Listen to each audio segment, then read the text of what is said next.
swear I, John Fitzgerald Kennedy, do solemnly swear that I will faithfully execute the office of President of the United States that I will faithfully execute the office of President of the United States and will, to the best of your ability, preserve, protect, and defend the Constitution of the United States. preserve, protect, and defend the Constitution of the United States. So help you God. So help me God.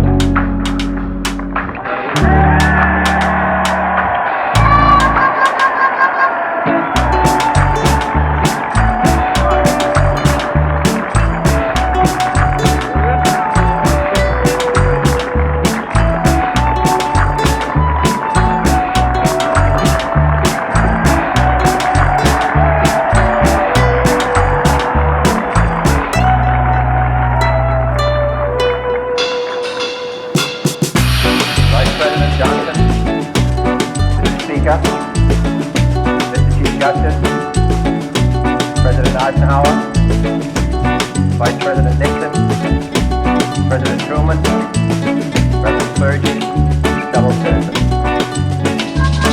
We observe today not a victory of party, but a celebration of freedom, symbolizing an end as well as a beginning, signifying renewal as well as change. For I have sworn before you and Almighty God the same solemn oath our forebears prescribed nearly a century and 3/4 ago. The world is very different now, for man holds in his mortal hand the power to abolish all forms of human poverty and all forms of human life. And yet the same revolutionary beliefs for which our forebears fought are still at issue around the globe. The belief that the rights of man come not from the generosity of the state, but from the hand of God. We dare not forget today that we are the heirs of that first revolution.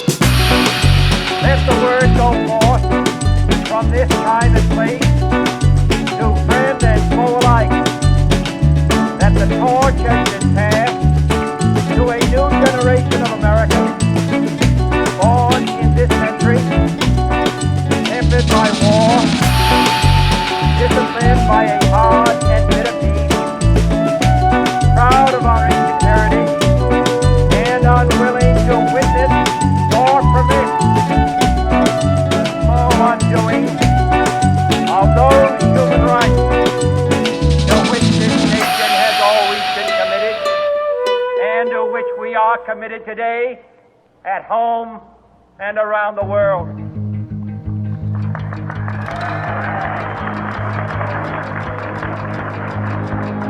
Let every nation know, whether it wishes us well or ill, that we shall pay any price, bear any burden, meet any hardship, support any friend, oppose any foe, to assure the survival and the success of liberty.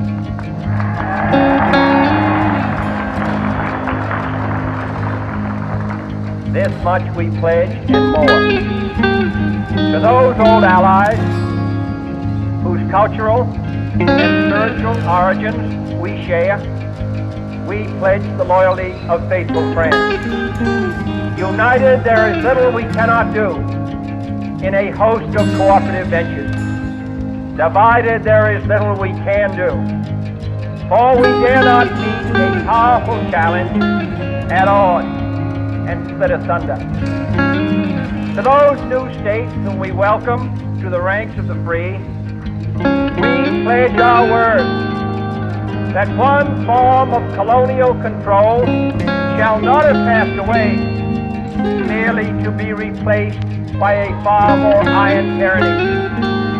We shall not always expect to find them supporting our view, but we shall always hope to find them strongly supporting their own freedom and to remember that in the past, those who foolishly sought power by riding the back of the tiger ended up inside.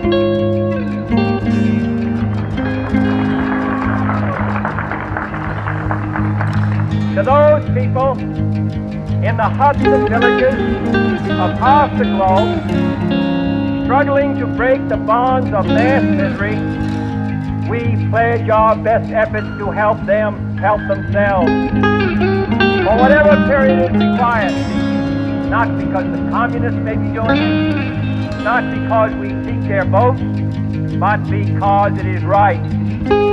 If a free society cannot help the many who are poor, it cannot save the few who are rich.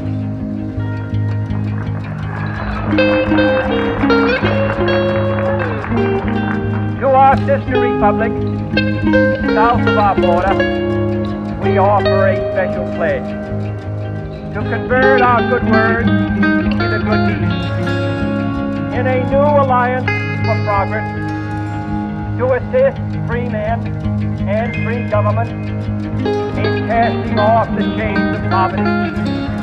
But this peaceful revolution of hope cannot become the prey of hostile powers.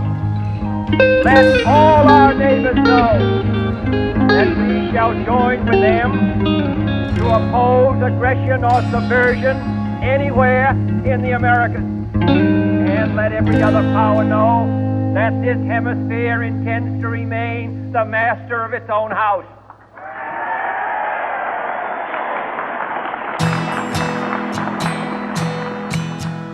To that World Assembly of Sovereign States, the United Nations, our last best hope, in an age where the instruments of war have far outpaced the instruments of peace, we renew our pledge of support to prevent it from becoming merely a forum for invective, to strengthen its shield of the new and the weak, and to enlarge the area in which its writ may run.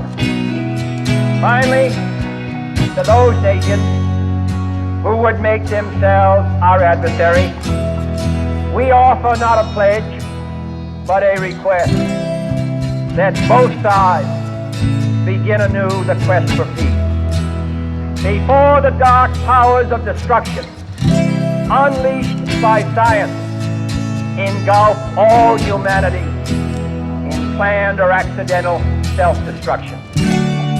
We dare not tempt them with weakness, for only when our arms are sufficient beyond doubt can we be certain beyond doubt that they will never be employed.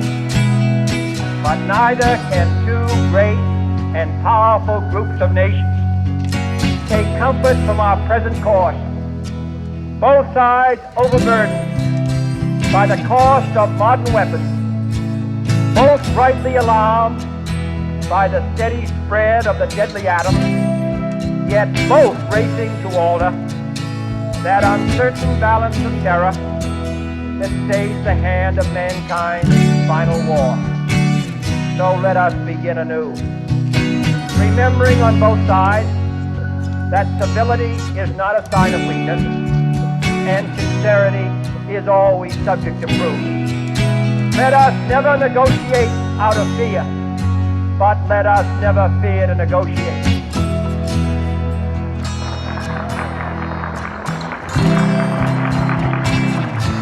Let both sides explore what problems unite us, instead of belaboring those problems which divide us. Let both sides, for the first time, formulate serious and precise proposals for the inspection and control of arms, and bring the absolute power to destroy other nations under the absolute control of all nations.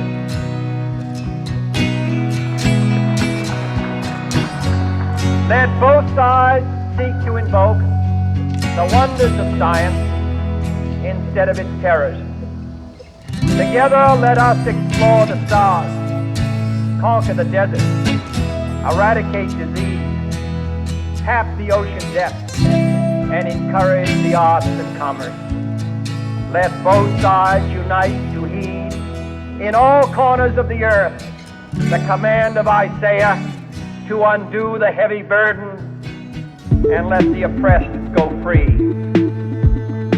And if a beachhead of cooperation may push back the jungle of suspicion, let both sides join in creating a new endeavor. Not a new balance of power, but a new world of law, where the strong are just and the weak secure and the peace preserved. All this will not be finished in the first 100 days, nor will it be finished in the first 1,000 days, nor in the life of this administration, nor even perhaps in our lifetime on this planet. But let us begin.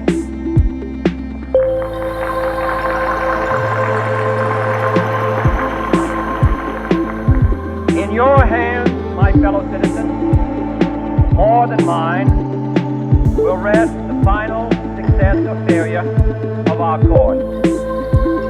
Since this country was founded, each generation of Americans has been summoned to give testimony to its national loyalty. The graves of young Americans who answered the call to service surround the globe.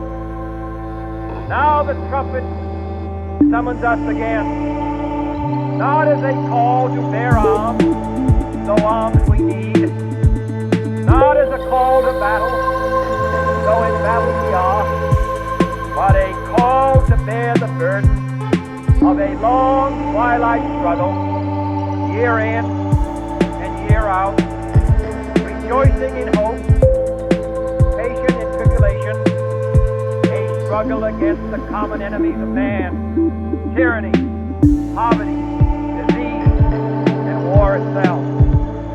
Can we forge against these enemies a grand and global alliance,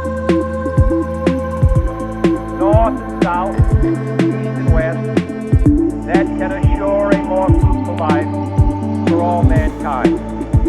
Will you join in that historic effort?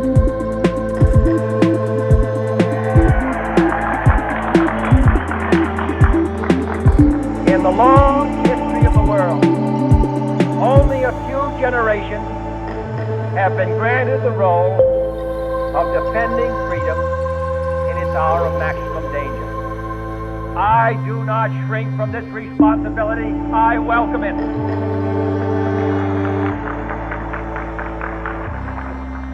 I do not believe that any of us would exchange places with any other people or any other generation. The energy, the faith, the devotion which we bring to this endeavor will light our country and all who serve it. And the glow from that fire can truly light the world. And so, my fellow Americans, ask not what your country can do for you. Ask what you can do for your country.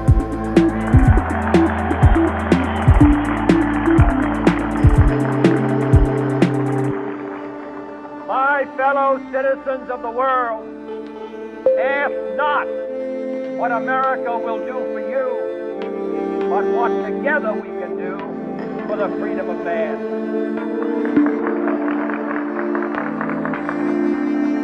Finally, whether you are citizens of America or citizens of the world, ask of us here the same high standard of strength and sacrifice which we ask of you. With a good conscience, our only sure reward, with history the final judge of our deeds, let us go forth to lead the land we love, asking His blessing and His help, but knowing that here on earth, God's work must truly be our own.